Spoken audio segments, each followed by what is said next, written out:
오늘 드디어 우리는 지난 4년간 만 4년입니다. 2017년도 7월 첫째 주를 우리가 여기서 임시예배 초소로 이전해서 예배를 드렸습니다. 그러니까는 꼭 4년 동안 예배를 드린 셈이죠. 만 4년간 임시예배 초소, 사실은 임시예배 초소라고 말할 수 없을 정도로 긴 시간을 있었습니다. 역촌동 성전에서 보냈는데 오늘 마지막 예배를 드리게 되었습니다. 저는 그 지난 4년간을 생각하면 생각할수록 이스라엘의 광야 40년과 유사한 점이 참 많다, 이런 생각을 하게 됩니다. 무엇보다도 40이고 4잖아요. 앞숫자가 같잖아요. 그래서도 그렇긴 합니다만 제가 이렇게 얘기하니까 혹시 속으로 목사님 억지를 부려도 너무 심하신 거 아니에요?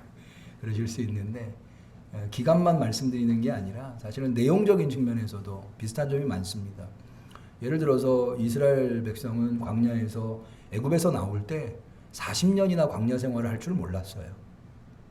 그런데 가데스 바네아에서 가나안 정탐꾼을 보냈다가 하나님의 말씀에 불순종함으로 말미암아 40년이라고 하는 긴 시간을, 광야를 유리하게 되었던 거죠. 사실 우리도 마찬가지 아닙니까? 저는 길어야 3년일 줄 알았어요. 왜냐하면 아파트가 입주를 하면 그때 우리도 같이 입당을 할 계획을, 누구나 다 그런 계획을 가지고 있었는데 전혀 납득할 수 없는 이유로 조합이 우리에게 마땅히 줘야 할 땅을 내주지 않아서 우리가 시공이 늦어졌고 여기에서 4년이나 있게 되었던 거죠. 뿐만 아니라 지난 4년은 참 힘들고 어려운 순간이었습니다. 그런 측면에서도 광야 40년과 견줄 수 있다. 광야 40년에 이스라엘 사람들이, 광야라고 하는 것이 워낙에 이 결핍의 장소이기 때문에 아무것도 없잖아요. 그러니까 나오자마자 불평을 합니다. 홍해의 그 놀라운 기적을 경험했는데도 불구하고 이스라엘 백성이 대번에 애굽에서는 고깃가마 옆에서 고기 먹었는데 여기서 우리한테 고기를 줄 사람이 아무도 없다 라고 하는, 조금은 광야에서 고기를 찾는 건 좀 과도하다고 느낄 정도지만 그런 거를 요구해서 불평하는 것을 볼 수가 있습니다. 그런데 광야가 워낙에 결핍의 땅이기 때문에 고기가 좀 과도하다 하지만 물이 없는 건 심각한 문제였습니다. 우리가 마라 사건을 잘 알죠. 출애굽기 15장 22절에 보면 모세가 홍해에서 이스라엘 인도함에 그들이 나와서 수르 광야로 들어가서 거기서 사흘 길을 행하였으나 물을 얻지 못하고 4일이나 마실 물이 없었던 겁니다. 그나마 어렵게 마라라고 하는 곳에서 물을 발견했는데 그 물이 써서 마시지 못하게 되죠. 그래서 그 물을 마라라고, 쓰다라고 하는 뜻의 마라라는 이름을 붙입니다. 그러면서 이제 누구라도 상황이 이 정도 되면은 모세를 원망할 수밖에 없고 하나님을 원망할 수밖에 없죠.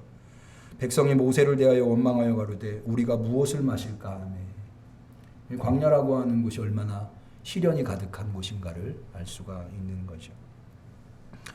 우리도 마찬가지죠. 지난 4년 동안 사실 구성전에서 생활했었던 우리들은 여기 임시 예배 초소, 그래서 아직까지도 역촌동 성전 이렇게 얘기 안 하고 잠깐 있으면 된다, 잠깐 있으면 된다, 그런 의미로.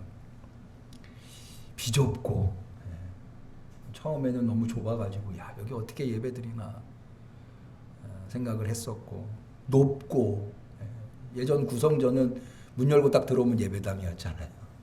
근데 여기는 3층을 올라오셔야 하니까 어렵죠. 뿐입니까? 편의시설이 없잖아요. 식당이 없어가지고, 여러분 우리가 작년부터 식사를 못하니까 잊어버리셨을런지 모르는데 접시에다가 밥 담아가지고, 우리 성도님들은 카레를 주중에 안 해 드실 것 같아요. 주일날 오시면 카레나 짜장밥이나 꼭 드시니까 그럴 정도로 우리가 여기 저 좁은 주방에서 줄 서가지고 접시에다가 카레 담아가지고 김치 담아가지고 먹고, 자리가 없어서 여기 앉아서 어떻게 그 앞에 원래는 성경 찬송 놓는 곳인데 성경 찬송 놓기도 불편한 좁은 그 책상이라고 해야 되나요? 거기에다가 넓은 접시를 올려놓고 드시고, 참 고생 많은 상황이었죠. 뿐입니까? 여자분들도 불편하셨겠지만 화장실이 하나밖에 없어가지고 남자분들 저기 놀이터 가서 화장실을 보고, 또 그나마 한 2년 전인가요? 1층에 건물주가 화장실을 내줘서, 그것도 내주려고 내준 게 아니라 우리 화장실을 망가져서 우리 돈으로 고쳐주면 그걸 내주겠다 해가지고 그래서 거기를 화장실을 사용하게 되고, 참 어려운 순간들이었습니다. 근데 이렇게 예배 환경이 어려우면 마음껏 모여서 예배라도 드릴 수 있으면 좋은데, 작년에 세계적인 팬데믹으로 유행한 코로나 때문에 그것마저 힘들어지게 됐죠. 그래서 한 번도 해본 적이 없는 비대면 예배를 드려야 했습니다. 아직도 여전히 코로나 상황이 해결되지 않아서 이제 점차 해결돼 가고 있습니다만 조만간에 해결될 줄로 믿습니다. 그런 어려운 상황. 게다가 또 교회에 나오기 어렵다면 성도들이라도 자주 만날 수 있어야 되는데 코로나는 그것마저 막아놓아서 우리가 신앙생활을 영위하는데 참 하드웨어적으로나 소프트웨어적으로나 여러 가지 어려움이 있었던 것이 지난 4년이라고 할 수 있습니다. 그런데 감사한 것은 이스라엘은 하루가 멀다 하고 그 어려운 결핍의 땅 광야에서 참 이스라엘도 끈질겨요.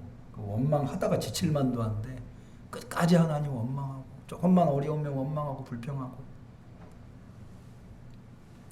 그런데 우리 성도들은 그러지 않았다는 거, 이게 참 놀라운 은혜인 것 같아요. 이 신명기는 모세가 가나안 땅을 목전에 두고 하나님께서 모세는 가나안 땅에 들어갈 수 없다라고 하셨기 때문에 이제 모압 평지에서 임종을 맞이해야 할 모세가 가나안 땅에 여호수아를 필두로 가나안 땅에 들어갈 이스라엘 백성들을 향해서 한 고별 설교와 같은 내용입니다. 그래서 이 모세는 이 두 가지 상황 가운데 놓여 있습니다.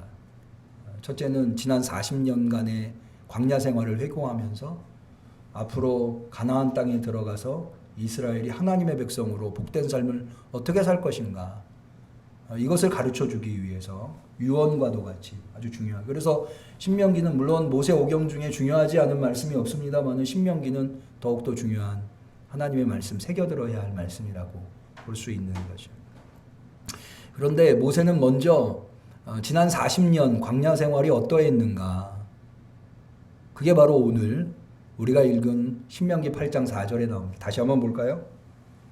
이 40년 동안에 내 의복이 해지지 아니하였고 내 발이 부르지 아니하였느니라. 믿으시기를 축원합니다. 40년 동안 광야에서 지내는데 의복이 해지지 아니하였고 발이 부르지 않았다는 거예요. 사실은 이거는요, 광야 생활에서 제일 필요한 것. 여기는 이제 두 가지, 오늘 4절만 읽어서 두 가지가 나옵니다만은 세 가지를 언급합니다. 만나, 의복, 발. 요 세 가지가 전혀 부족함이 없었다는 거예요. 사실 먹을 거는 뭐 아무리 강조해도 지나치지 않고요. 광야가 아니라 어디에서도 먹을 거는 중요하지만 광야는 워낙에 결핍의 땅이니까 먹을 게 있어야 되는 거예요. 의복이 중요한 이유는요, 광야 생활이라고 하는 것이 텐트 생활을 하는 거거든요.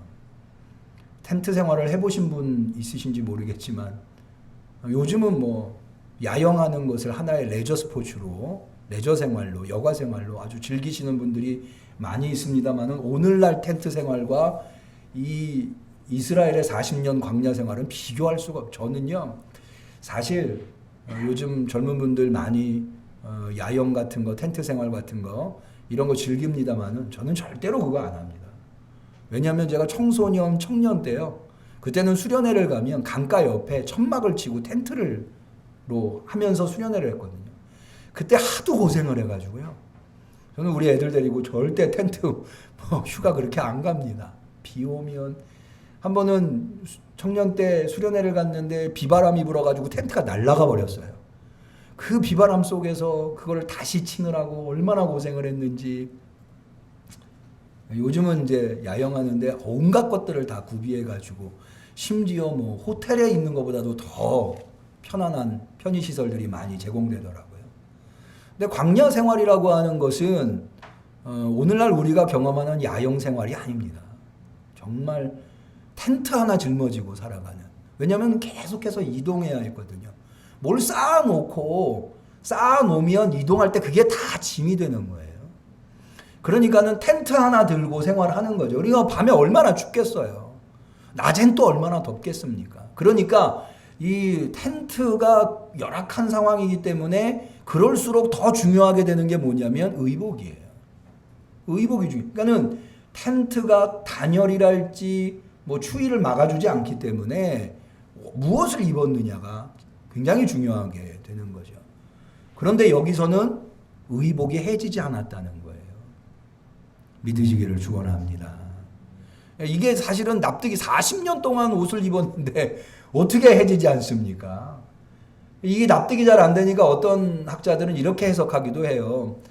애굽에서 이스라엘이 나올 때 빈손으로 나온 게 아니잖아요. 많은 것들을 가지고 나왔는데 그 중에 이제 가축이랄지 뭐 양이랄지 염소랄지 이런 것들을 많이 가지고 나왔으니까 그래서 해진 옷을 입을 필요가 없었다. 어차피 고대에서는 다 가죽 옷으로 옷을 만들어 입었기 때문에 그래서 충분한 가축들이 있어서 옷이 해질 필요가 없었다 이렇게 해석을 하는데 저는 뭐 그것도 일련 타당성이 있습니다만은 여기에서 모세가 이 얘기를 하는 이유가 뭐냐? 이것이 하나님의 놀라운 은혜였다. 왜 의복이 해지지 않았느냐? 하나님께서 그만큼 광야에서 은혜를 베풀어 주셨다는 거죠. 발이 부르지 않았다. 여러분 광야 생활에서 물론 눈도 소중하고 귀도 소중하고 손도 소중하고 다 소중하지만 왜 발이 특별히 언급이 되느냐? 앞서 말씀드린 대로 광야는 끊임없이 돌아다녀야 되거든요. 근데 발이 부르다라고 하는 것은 발에 문제, 종기가 나고 걸을 수 없는 상황이 된다는 거거든요. 광야에서 걸을 수 없게 되면 어떻게 됩니까? 낙오하고 말아요. 무리에서 특별히 광야에서 낙오를 했다면 그 사람은 죽은 거예요. 그러니까 무슨 얘기냐?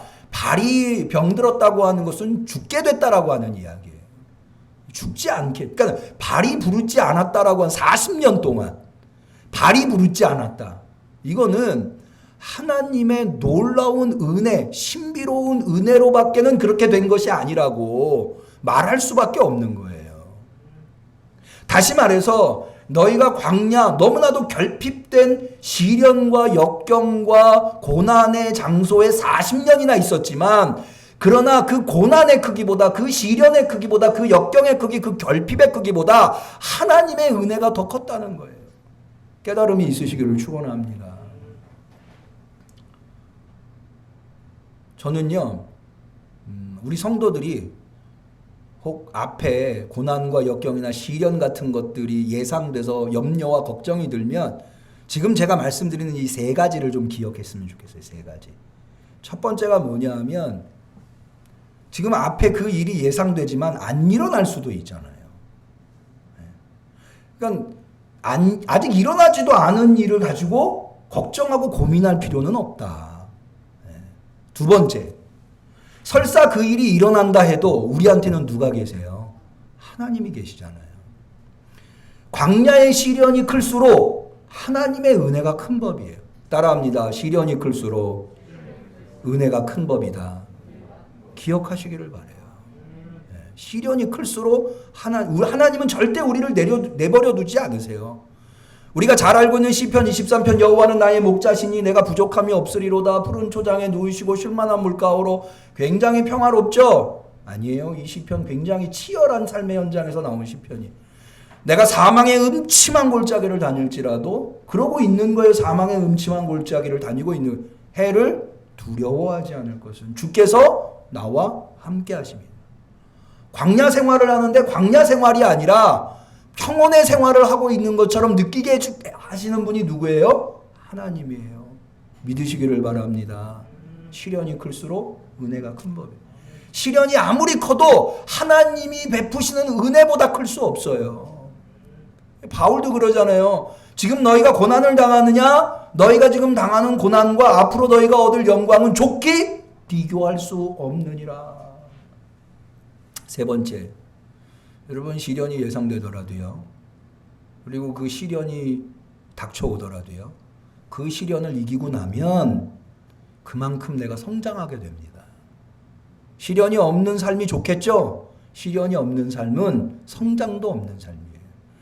사람이 시련이 있어야, 여러분 요즘 백신 맞잖아요. 백신이라는 게 뭐예요? 몸에 약한 바이러스를 주입해서 몸의 항체를 만드는 거예요. 시련이 없는 게 좋은 삶이 아니에요. 시련이 없다고 해서 시련이 전혀 없는 삶은 아무도 없어요. 중요한 것은 내가 얼마나 큰 사람이 되느냐. 내 시련을 통해서 커진다고요. 또 한 가지, 시련을 경험하잖아요. 우리가 왜 산이 높을수록 골이 깊다고? 시련이 클수록 그 이후에 오는 하나님의 복이 놀라워요. 그거를 기대할 수 있어야 되는 거예요. 시련이 크면 클수록 그거보다 한 걸음 더 나가서 있는 것, 하나님이 주시는 은혜와 복을 바라볼 수 있어요. 사람들은요, 요거 눈앞에 있는 시련만 봐요. 근데 우리 그리스도인들은 거기 넘어 하나님이 베푸실 복을 볼 수 있어야 돼요. 광야 너머에 뭐가 있었나요? 가나안 땅이 있었잖아요. 여러분 우리 응암교회도 지난 4년간 쉽지 않았지만 돌이켜서 생각해보면 진짜 모든 게 하나님의 은혜예요. 생각해 볼까요? 여러분 재개발구역 안에 있는 교회들이 어려움을 당하는 여러 가지 이유가 있지만 대표적으로 두 가지예요. 제가 그러려고 그런 건 아니지만 이 은평구에서요 꽤 이름이 나 있어요. 뭐냐? 재개발 전문 목사로 이름이 나 있습니다. 그러려고 재개발구역 안에 있는 교회들은 다 저한테 연락이 와요. 그리고 재개발뿐만 아니라 은평구뿐만 아니라 우리 교단적으로도 다 연락이 와요. 근데 제가 이렇게 얘기를 들어보면 교회가 재개발구역 안에 있는 교회들이 어려움을 당한 게 두 가지더라고요. 하나는 종교부지를 못 받아요. 현금청산 받아서 쫓겨나면 그 현금청산 받은 돈으로는 어디 가서도 땅을 구매해서 건물을 올릴 수가 없어요. 교회가 없어져 버리거나 삼각교회가 되어버리는 거예요. 두 번째는 종교부지를 받아도요, 성도들이 흩어져서 그래서 교회가 시련을 당해요. 아니, 땅만 받으면 뭐합니까? 건물을 줘야 될 거 아니에요. 건물 지으려면은 교회가 성도들이 있어야 할 거 아니에요. 힘을 모으려면. 근데 성도들이 여러분 잘 아시잖아요. 재개발 아파트 안에 원주민들이 20%도 못 들어와요. 그래서 원주민 쫓아내는 재개발이라고 얼마나 매스컴에서 떠들어댑니까? 그래서 교회도 원주민들이라는 사람들이 누구예요? 다 성도들이죠. 성도들이 싼 곳으로 찾아서 떠날 수밖에 없기 때문에 흩어져 버려요. 그러면 교회가 건축을 할 실력이 없는 거예요. 그래서 분양받은 종교부지를 매매해가지고 내놓는 경우도 허다해요. 그런데 우리 응암교회는 떠나신 분이 없어요. 할렐루야. 우리가 이전할 때 딱 한 분 떠나셨어요. 강화도 나이 많으신 분인데 이분이 이제 더 이상은 여기 응암동에서 지내실 수가 없어서 따님이 강화도에 사셔가지고 강화도로 이사 가신 분 외에는 떠나신 분이 없어요. 물론 그 이후에 멀리 너무 이사를 가시거나 또 돌아가신 분도 계시지만 거의 대부분의 성도들은 다음 주에는 그 반가운 얼굴들을 다 만날 수 있을 줄로 믿습니다. 하나님이 얼마나 은혜를 베풀어 주셨는지.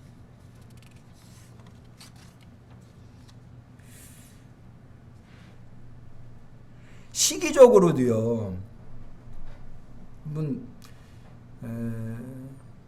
저는 그것 때문에 또 조합장이랑도 싸우고 그래서 구청에도 여러 번 쫓아가고 그래서 작년 3월에 입주할 때 교회를 완공해야 같이 입주를 해야 그래야 아파트에 이사 오시는 분들이 교회를 찾아오시죠. 그랬는데 작년 3월에 우리가 완공을 했다면 또 어려울 뻔했어요. 그 이후로 코로나가 창궐해가지고 우리 교회 성도들도 못 모이잖아요. 그런데 저는 이게 이제 참 제가 이렇게 좋은 쪽으로 생각하려고 그래서 그런지 몰라도 이제 우리가 7월에 입당을 하잖아요.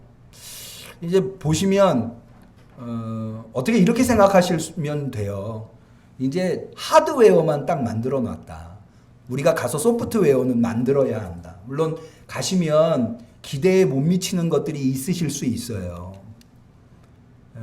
이제 그런 거는 우리가 만들어야 될 거예요. 그렇게 하나하나. 여러분 이제 들어가시면은 혹시 이런 생각이 드실 수 있어요? 아, 저거는 왜 저렇게 해놨지? 이런 생각이 드실 수 있는데 두 가지 이유 때문에 그래요. 하나는 이제 건축위원장님께서 교회 전체적으로 제한된 재원 안에 전체적으로 봐서 좀 더 필요한 곳에 해놓느라. 이제 보시는 분은 그것만 보시지만 건축위원장님은 전체를 보시잖아요. 그러니까는 이게 부분만 보는 분과 전체를 보는 분의 차이가 있을 수 있는 거예요. 그런 측면에서 이해해 주시면 되고요. 두 번째는 앞서 말씀드린 대로 제한된 재원을 가지고 하다 보니까 미처 못한 부분이 생길 수 있는 거예요. 만약 여러분들이 그런 게 눈에 들어오시면은요, 이렇게 생각하세요. 그건 내가 해야 할 일이구나. 하나님이, 성령님이 나한테 감동을 주신 거구나. 그렇게 생각하시면 돼요. 이제 그렇게 만들어 갈 거예요. 여러분, 집도 그렇지 않나요? 집도 좋은 집을 새로 아파트에 입주를 한다 하더라도 들어가면 한두 달은 내가 살기 좋도록 만들어야 되잖아요. 뭐 포장 이사 한다고 해도 그 이사해 준 분들이 정리해 준 거를 내가 또 다시 다 정리를 해야 되고 그 자리를 잡기까지는 한두 달 걸리잖아요. 근데 우리 교회는 얼마나 더 길게 걸리겠어요? 아무리 못해도 한 석 달 이상은 걸릴 거예요. 그럼 우리 7월에 입당을 하잖아요. 그러면 코로나가 제 생각에는 이제 한 10월쯤이면은 정리가 될 거예요. 물론 델타 바이러스가 또 창궐한다고 하지만 백신을 2번 다 맞으면은 그것도 대단히 많이 방어할 수 있다고 하지 않습니까? 그러니까는 적어도 10월 넘어가면 이제 우리가 마음껏 모일 수 있고 마음껏 예배할 수 있고 마음껏 전도할 수 있을 거예요. 할렐루야. 그러니까는 7월에 입당해서 준비를 한 3, 4개월 해서 입당 예배, 임직 예배 다 드리고 마음껏 이제 우리가 사역을 하는 거예요. 그럴 수 있는 환경이 되는 거죠. 할렐루야. 타이밍이. 그런데요, 요거보다 조금 더 늦어지면 요즘 혹시 건설 쪽에 일을 하시는 분 있으신지 모르겠는데 아시는 철강 자재가 얼마나 값이 올랐나 몰라요. 실제로요. 이런 걸로 감사하면 안 되지만 우리 시공사가 믿음건설이잖아요.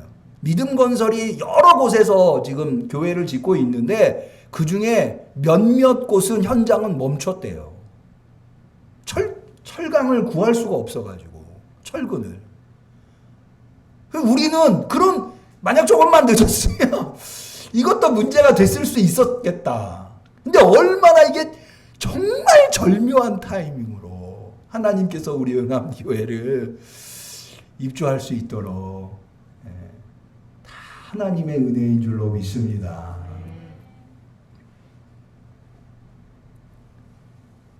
코로나가 발생해서 사실은 좀 처음에 많이 걱정했어요. 다들 그래요. 목사님이 어려운 시기에 교회 건축을 어떻게 하십니까? 그런데요, 물론 코로나 발생해서 여기 작년까지 재정부장님 하신 장로님 계십니다만 작년 초에는 교회 재정이 많이 어려웠어요. 코로나 막 발생했을 때.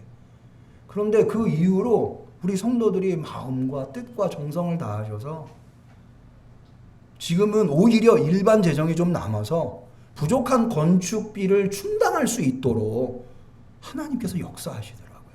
할렐루야. 얼마나 감사한지. 하나님께 감사하고 우리 성도들한테 너무 감사해요. 요즘 여러분 지금 정부에서 5차 재난지원금 5차 국가에서 정부에서 왜 국민들한테 돈을 줘요? 줄 이유가 없죠. 근데 특별한 상황이잖아요. 어떤 상황? 재난의 상황. 네.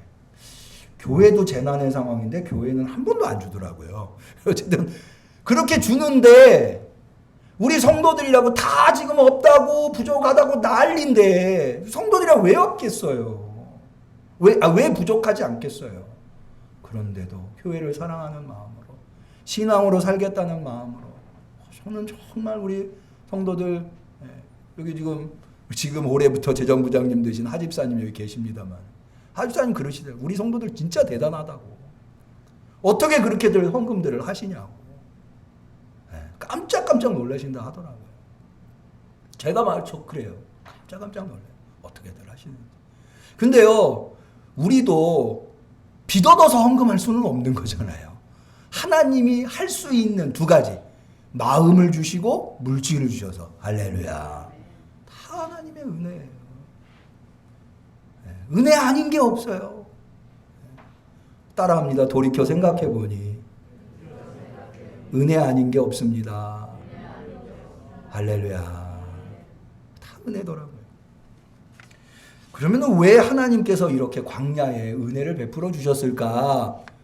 시련이 있기 때문에 큰 은혜를 베풀어 주신 것인가? 물론 그것도 있습니다만은 하나님의 더 큰 뜻이 있어요. 그게 뭐냐? 1절을 봐요. 2절입니다.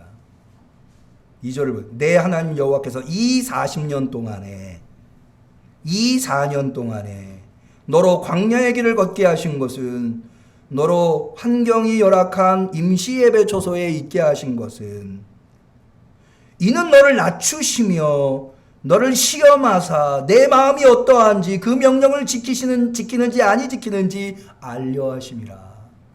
너를 낮추시며 너로 줄이게 하시며 또 너도 알지 못하며 내 열조도 알지 못하던 만나를 내게 먹이신 것은 사람이 떡으로만 사는 것이 아니요 여호와의 입에서 나오는 모든 말씀으로 사는 줄을 너로 알게 하려 하심이라.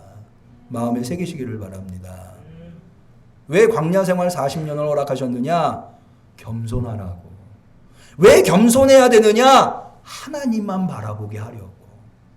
여러분, 광야의 결핍의 땅에 이스라엘 백성이 할 수 있는 게 뭐예요? 그들이 뭘 한다고 해서 뭐 하나 만들어낼 수 있나요? 없어요. 하늘만 바라볼 수밖에 없는. 하나님이 만나 안 내려주시면 그날은 굶는 수거밖에는 없어요. 뭐가 있어요? 뭘 할 수 있어요? 할 수 있는 게 없어요. 하나님만 바라봐요. 그 훈련을 40년을 받은 거예요. 그런데 하나님은 신실하신 분, 은혜롭고 자비로우신 분, 단 하루도 예외 없이 만나를 내려주셨고 불기둥과 구름기둥으로 인도해 주셨고 그런 하나님이. 그러니 지금 이 떡이, 이 만나가 우리 앞에 있는 건 누구 덕이에요?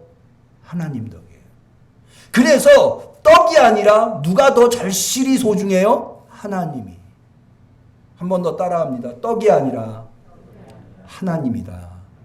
한 번 더 합니다. 떡이 아니라 하나님이다.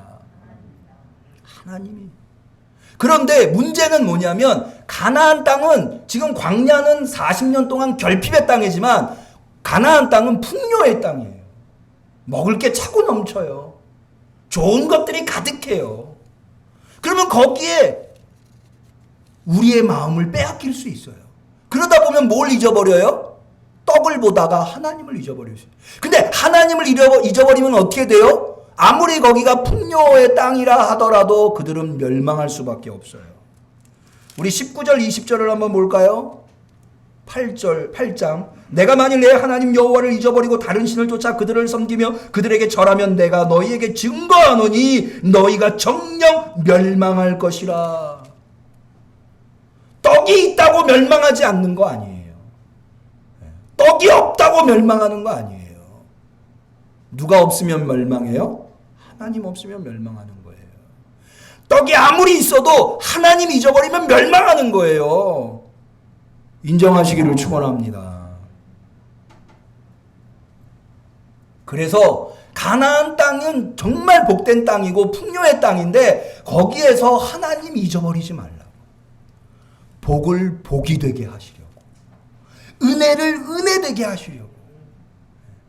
광야에서 주신 은혜보다 훨씬 더 큰 은혜, 광야에서 받은 복보다 훨씬 더 큰 복이 가나안 땅에서 기다리고 있는데 그게 정말 복이 복이 되게 하려면, 은혜가 은혜되게 하려면 뭐 바라봐야 돼요? 하나님 바라봐야 돼요. 여러분, 이거 굉장히 중요한 문제예요. 정말 피골이 상접하게 가난했던 사람이요, 어느 날 돈이 많아지잖아요, 풍요로워지잖아요, 사람 변해요. 지금 이스라엘이 그 위기에 놓여 있는 거예요. 얼마나 하루하루가 결핍된 삶을 40년을 살았어요. 그랬다가 가나안 땅에 넘쳐나는 풍요 속에 빠질 수 있는 위기에 있는 거예요. 변할 수 있어요. 변하면 안 돼요. 다른 건 변해도 적어도 이거는 변하면 안 돼요. 뭐는 변하면 안 돼요? 하나님 잊지 않는 거예요. 하나님 바라보는 거. 하나님 붙드는 거. 이건 변하면 안 돼요. 그건 변하면 진짜 죽어요. 정령 멸망하리라. 근데요, 하나님 붙들잖아요? 그럼 어떻게 되느냐? 1절 다시 보십시다. 8장 1절. 내가 오늘날 명하는 모든 명령을 너희는 지켜 행하라. 그리하면 너희가 살고 생명을 얻는다는 거예요. 번성하고 여호와께서 너희의 열조에게 맹세하신 땅에 들어가서 그것을 얻으리라. 하나님 말씀 붙들잖아요. 하나님 바라보잖아요. 세 가지. 생명을 얻어요. 그 생명이 뭐 이렇게 허접한 생명 아니고요. 번성하는 생명. 그리고 가나안 땅을, 약속의 땅을 얻는다는 거예요. 저는 이걸 읽으면서 좀 이상했어요. 아니 가나안 땅에 들어가는 게 먼저 아닌가? 들어가서 살고 번성하려. 이게 자연스럽잖아요. 그런데 살고 번성하고 그리고 마지막에 가나안 땅을 얻게 된다. 왜 이렇게 표현했을까? 제가 곰곰이 생각해 봤어요. 이유가 있더라고요. 뭐냐 하면 여러분은 광야는 살 수 없는 땅이에요. 광야는 번성할 수 없는 땅이에요. 그런데 광야에서 하나님을 봤더니 살았어요. 산 것뿐만 아니라 번성했어요. 모세는 지금 뭘 얘기하려고 하는 거 아니? 결핍의 땅에서도 하나님을 바라봐서 살고 번성했는데 풍요의 땅에서는 얼마나 더 하겠느냐. 경험을 통해서 증명해서 그것을 할 수 있도록, 하나님 바라볼 수 있도록, 명령 지킬 수 있도록 가르치려고 하는 의미에서 살고 번성하고 먼저 나온 것이다. 그 다음에 가나안 땅에 들어가서 얻으리라 그랬잖아요. 아니 하나님이 약속하면 그냥 얻는 거는 대번에 되는 거 아닌가? 가나안 땅이요. 7족속부터 많은 원주민들이 거기 살고 있었어요. 차지해야 돼요. 여러분 아까 말씀드린 대로 우리가 새성전에 들어가잖아요. 그러면 아까 말씀드린 거기서 해야 할 일이 우리가 많아요. 하나하나 다 만들어 나가야 되고 해야 할 일들이에요. 그런 사명을 우리 응암교회가 잘 감당할 수 있기를 축원합니다. 가나안 땅에 들어가 얻는다고 하는 것, 이것도 우리가 해야 할 일이에요. 그런데 하나님의 명령을 지키면 이걸 할 수 있게 해주신다는 거예요. 이게 바로 하나님께서 광야 40년 동안 이스라엘을 걷게 하신 이유다. 이것을 잊어버려서는 안 된다. 저는 새성전에 대한 기대가 있습니다. 뭐 다 그러실 거예요. 새성전에 들어가면 우리가 거기서 더 풍성한 하나님의 은혜를 경험하고 더 많은 하나님의 일들을 하고, 저는 새성전을 위해서 기도할 때 꼭 빼놓지 않고 하는 기도가 있는데 5가지 기도합니다. 기도할 때마다 기도 제목이 한두 개씩 느는 것 같아요. 5가지가 뭐냐면, 첫 번째, 새성전 공사를 잘 마무리하게 해주세요. 두 번째, 잔금 잘 치르게 해주세요. 세 번째, 이전을 잘 하게 해주세요. 네 번째, 잘 뿌리내리게 해주세요. 그리고 5번째, 사실은 이게 제일 간절한, 꼭 그 지역에 필요한 교회가 되게 해주세요. 지역에 필요한 교회, 꼭 필요한 교회. 우리가 해야 할 일, 하나님이 그렇게 만들어 주실 줄로 믿습니다. 그러려면 우리가 은혜를 은혜되게, 복을 복이 되게 우리가 헌신해야 합니다. 헌신해야 될 건 뭐예요? 다른 거 아니에요. 겸손하게 하나님 말씀 중심에 서서 하나님의 뜻을 이루어드리겠다. 그럼 하나님께서 이 놀라운 역사를 우리에게 베풀어 주실 줄로 믿습니다. 기도하겠습니다. 하나님 아버지, 오늘 우리에게 귀한 말씀으로 깨달음을 주시니 감사합니다. 주님께서 지난 4년간 놀라운 은혜를 우리에게 베풀어 주셨는데, 그 은혜의 순간을 마무리하며 이제 새성전을 바라봅니다. 주님, 지난 4년 그냥 어쩔 수 없이 지나온 시간들이 아니라 하나님께서 우리를 성숙하게 하시려고, 정말로 새성전에서 복된 성도, 복된 교회가 되게 하시려고 지난 4년간 우리를 이끄신 줄로 믿습니다. 지난 4년간 하나님 바라보는 훈련 받았사오니 더 겸손하고 더 하나님 바라봄으로 말미암아 새 성전의 복이 우리 모두의 복이 되게 하옵소서. 예수님의 이름으로 기도 올리옵나이다.